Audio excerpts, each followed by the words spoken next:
Picture someone you know who's in their mid-50s. Maybe it's a parent. Maybe it's an older colleague. Maybe it's someone you see at family gatherings who never really talks about money, never seems to be chasing anything, never posts about success online, quiet person, ordinary life. Nothing about them screams wealth. And somewhere in the background of that ordinary life, completely invisible to everyone around them, there's a retirement account sitting at just over $1 million. They didn't inherit it. They didn't start a company. They didn't make a single brilliant financial move that changed everything. They just worked a regular job for a long time, contributed consistently to a 401k they barely thought about, and let something very quiet and very powerful do the rest of the work for them. This is happening more than most people realize, and the reason it doesn't feel like news is because the people it's happening to don't look the way we expect wealthy people to look. The financial internet has a specific kind of story it loves to tell. The early retirement at 32, the passive income portfolio, the person who saw the right opportunity at the right time and compressed a lifetime of wealth into a decade. Those stories exist. They're real. But they represent a tiny fraction of how actual lasting wealth gets built by actual ordinary people. And the constant exposure to those stories does something quietly damaging. It makes the normal path feel invisible. It makes slow, steady, boring accumulation feel like a consolation prize, like something you settle for when the exciting version didn't work out. Here's the reframe. The boring path isn't the backup plan. For most people, it is the plan. And recent data from some of the largest retirement account providers in the country suggests it's working in a way that doesn't get nearly enough attention. Fidelity, which manages retirement accounts for millions of Americans, reported that the number of 401k millionaires on their platform has grown substantially over recent years. These aren't people who got lucky. They're people who started contributing in their 20s or 30s, kept contributing through market downturns and job changes and all the noise of ordinary life, and arrived at their mid-50s with something genuinely significant, built entirely through a mechanism most people treat as an afterthought. The misunderstanding isn't that people don't know what a 401k is. Most people know. The misunderstanding is that they don't feel the math behind it in any visceral, real way. And feeling it, actually understanding what consistent, patient contributions become over time, is what separates people who treat it seriously from people who treat it as something to think about later. Let's make this concrete, because the numbers here are genuinely worth sitting with. The IRS contribution limit for a 401k in recent years has been around $22,500 annually for people under 50, with a catch-up contribution available after that. But you don't need to hit the maximum to reach 7 figures, not even close.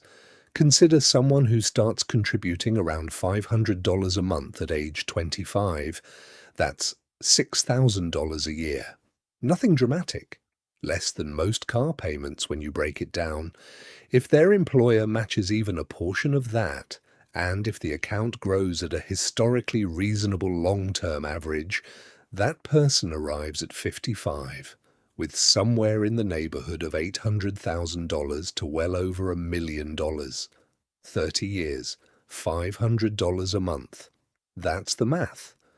What makes this feel almost counterintuitive is that most of that growth doesn't come from the contributions themselves.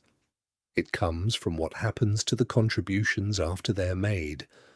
Compound growth, the process of returns generating their own returns, is extraordinarily slow at first, and then extraordinarily fast later.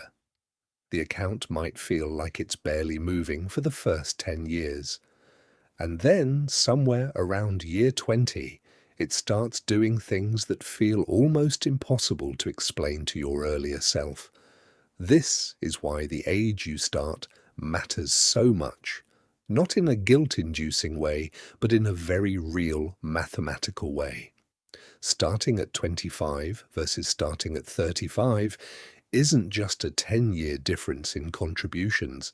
It's the difference between your money having 30 years to compound versus 20. And because growth accelerates in the later years, losing that first decade costs far more than the decade of contributions themselves. But here's what tends to get lost in these comparisons.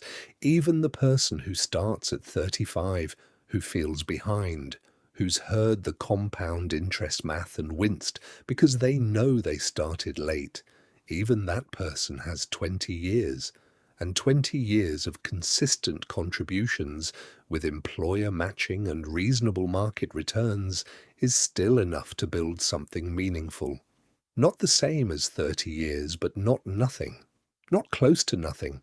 The people becoming 401k millionaires at 55 are mostly not the ones who optimized everything perfectly from the beginning. They're the ones who started somewhere reasonable, kept going when the market dropped and the news was frightening and it felt like maybe they should stop, and trusted a mechanism that is specifically designed to reward patience over cleverness. The real shift in how to think about this isn't about the numbers. The numbers are just evidence.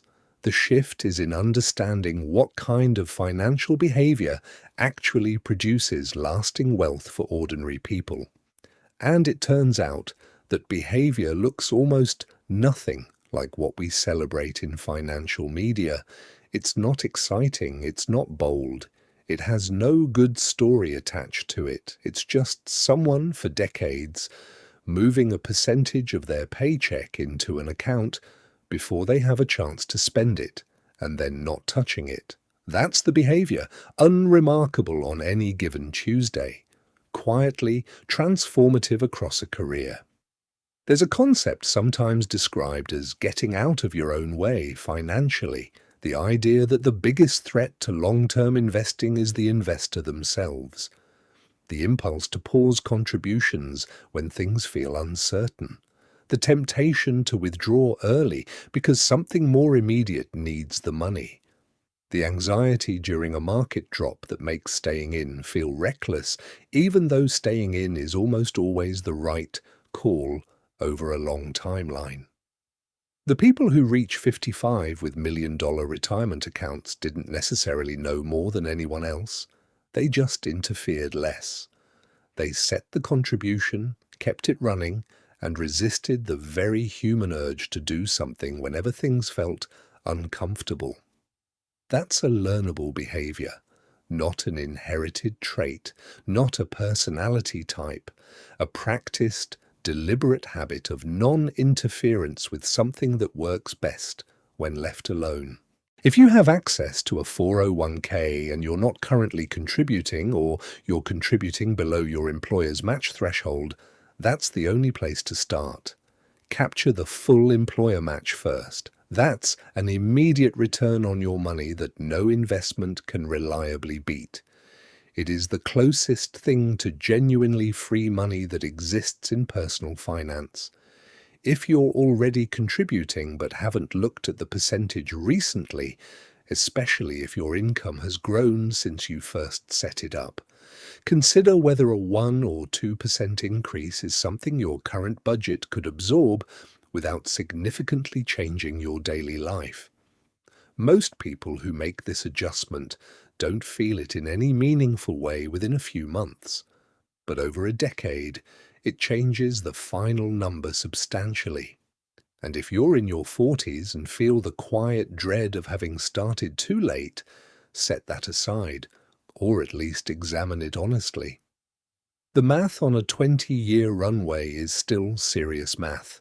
The worst version of this story is starting at 40, with urgency and discipline, and arriving at 60 with something real. That's not a failure story. That's just a different timeline. The person at the kitchen table, the one nobody talks about because they don't have a story worth posting, they got there through something almost embarrassingly simple. They participated. They stayed. They didn't try to be clever. And somewhere in the background of a completely ordinary life, that was enough. It can be enough for you too. Not at 28 with a highlight reel attached, but quietly, steadily, at whatever age you actually are right now. The account doesn't care about the story.